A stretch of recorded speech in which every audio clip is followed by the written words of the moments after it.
પૂજ્ય ગિરિવર બાપુ કહેતા કે ભજન કરો અને ભોજન કરાવો. એમણે હંમેશા દરેક સેવકવૃંદને આ કીધું છે.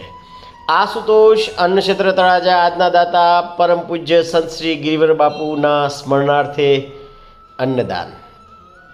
સાહેબ, બાપુના 2 સૂત્ર હતા કે ભજન કરો અને ભોજન કરાવો, અને બીજું હતું કે શિવના દાસ કદી ના ઉદાસ.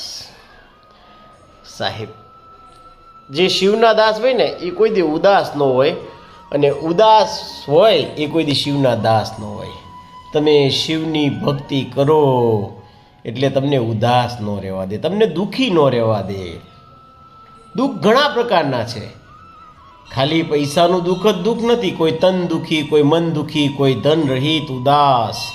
સાહેબ, એક પણ રીતે ઉદાસ ન રહેવા દે એ મહાદેવ છે સાહેબ.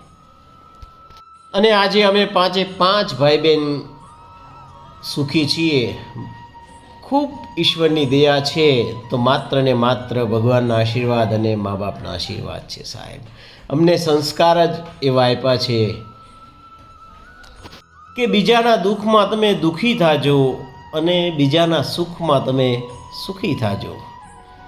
પણ અત્યારે તકલીફ બધાની કેવી છે, પાડોશી સુખી થઈ જાય તો પડખેવાળાને દુઃખ થઈ જાય સાહેબ.